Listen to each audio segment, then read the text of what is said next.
You throw over $1,000 a month into local wishing wells. Of course, you idiot, because I'm wishing for more money. This is the Keeping Your Money Show with Jamie Westenbarger and Bart Steindler.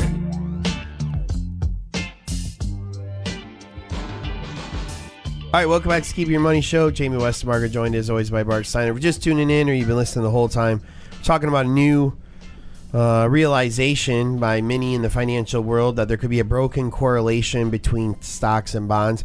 I don't want to pat myself on the back, Bart, but we've been talking about this for a while.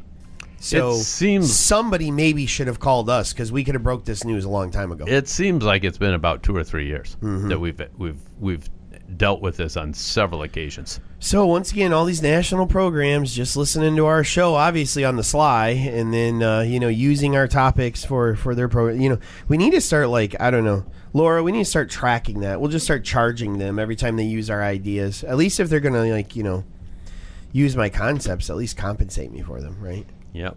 Hey, you know how you're on the Huge Show and they're yes. and with your football opinions and yes. stuff like and that? And this Tuesday we will be talking Michigan State.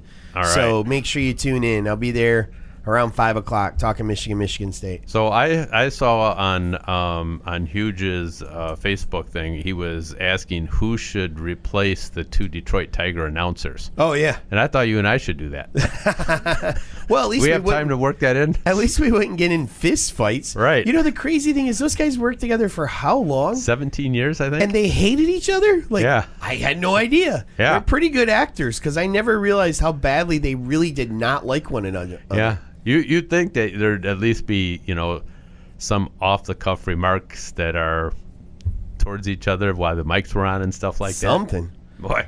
I am not going to miss either one of them, though, to be perfectly honest with you. So I was never a big fan. I was never a big fan of, Rod always acted like he was a Hall of Famer, and I don't know that he ever even got in the game. And, I did just, he would talk about it like, well, when I hit that game-winning home run in the World Series, no, that was Kirk Gibson, Rod. That wasn't you. So, good luck, guys, and hopefully we find some good announcers. So, hey, let's talk about the continuing saga of pensions. And, this is something else we've been talking about for a while. This is a kind of a thing that comes up every once in a while, but it continues to come up because it's an issue that's not going away. Even with an unbelievably fantastic run in the stock market, we see a number of municipalities funding for their pensions way, way, way below what it should be. Mm-hmm. And the latest one is Wayne County. And Wayne County is in an argument right now with their retirees and employees. And what they're in an argument over is the concept of what's called the 13th check. And that is back in the 80s, when all of these companies and municipalities somehow thought they were never going to run out of money, they started creating these really lucrative programs that, of course, the unions love, the employees love. But then later, when they became less feasible to operate, there's been quite a bit of argument. So the retirees for Wayne County, when they retire, they get their normal monthly check. But then they also get a 13th check in December that's kind of like a bonus. And it was been talked about as kind of an inflationary adjustment and that type of thing. But of course, Wayne County is saying, well, we can't afford to pay that. And the reason they're saying they can't afford to pay it is because they only have 57% of the amount of money they should have in order to be able to pay the pension requirements they are obligated to pay. 57%, people. And they're giving out bonuses. Right. And 10 years into a bull market, they're still only at 57%. What on earth were they at in 2009? I mean, 10% of what they needed. And how do you earn a bonus for being retired? Not sure. Sometimes when you're working, you don't get a bonus, I mean, a bonus is there, in my opinion. I understand what they're saying. They're saying, okay, the union came to the county, and there was probably a very cozy relationship there, and they said, hey, inflation's going up, and we want our pensioners to be able to keep up with inflation. How about you give us an extra check every year? And somehow Wayne County was flush with cash, and they were like, sure, yeah, Wayne man. County's always been a very, very rich, successful. Oh no, wait, it hasn't. But Wayne County decided in their infinite wisdom that they would give them a 13th check. Now, the pension fund, by its own admission, is underfunded. And so they're saying, hey, we need to stop this. We can't keep giving out these extra checks, which weren't part of the original agreement. And of course, the union people got used to it, and they're saying, no, you can't take away our 13th check. But they're kind of being short-sighted, because if that pension it runs out of money, they're not going to get 12 checks, let alone a 13th. Yeah, all of their checks are going to get cut. Right. So I don't understand the thinking or the logic of them not wanting to compromise and get their pension system on good fiscal footing again. So they're going to arbitrators, and the senior attorney at Mackinac Center Legal Foundation, Derek Wilcox, used a analogy that I think is a terrible analogy, and he said arbitrators tend to split the baby so all sides can come away with something. Bad choice of words. And I thought, what? When you split a baby, the baby doesn't live. Right. So is the idea here that they're just going to? I mean, what a stupid analogy! I'm like, you can't split things here. I understand 100% that these retirees have come to expect this check.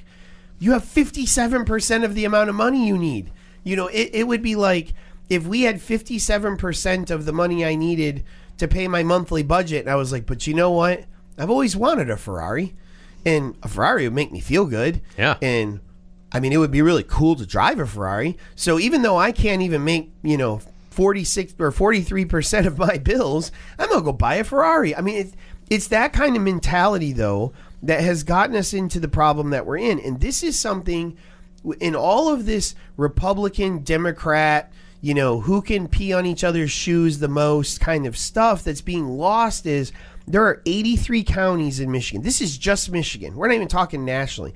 There are 83 counties in Michigan who have promises to pay $2.5 billion more in pension benefits than they have actually in their coffers. That was as of 2016. Only 2 counties, 2 of 83, do not have debt in order to meet their pension obligations. The average city in Michigan only has the assets necessary to cover 67% of promised pension benefits, with an underfunding total of more than $5.4 billion. That is a real problem. You want to talk about why your taxes are going to be higher, which we're going to talk about in a little bit. I got one thing I can point you to. In this state alone, we're over $5 billion short on what we owe state and city workers for their pensions. That's a real issue. After a decade of bull markets. Right. I mean, which gosh. Should shore that up significantly. During the next correction, what on earth is going to happen? We'll owe $10 billion more. Yeah. I mean, it's absolute insanity that we want to sit around and we want to talk about, the issues that national media tells us we should be talking about. And this is what we should be talking about. This is our money. We're going to have to pay this. This money isn't going to disappear. It's not going to magically fill its own, coffers. Like, these counties are going to go to the state and say, bail us out.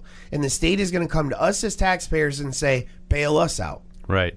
That's how it's going to happen. One of the online comments I thought was good on this article. Usually online comments aren't even, repeatable, but this one was pretty sometimes good. They're funnier than the actual article. Yeah, so he goes, wait, have Wayne County voters been asleep? The county prints an arbitrary 13th pension check for years, and you're okay with that?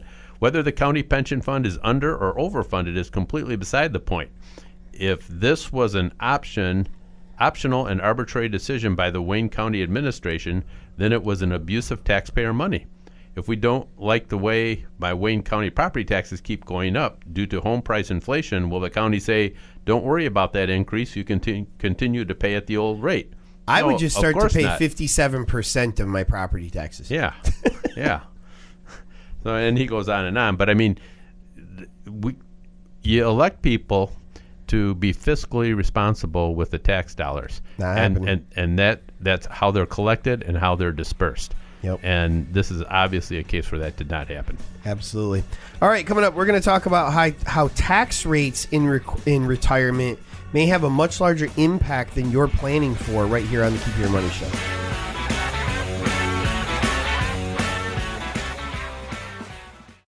It's never too late to plan for your future, and the Keeping Your Money Show can help. Our team of advisors can answer questions you may have about investing your money. Through Securities America Inc., our advisors offer a diversified and comprehensive list of quality products and services. Call the Keeping Your Money Show at 1-888-98-MONEY or visit keepingyourmoney.com to schedule your free consultation.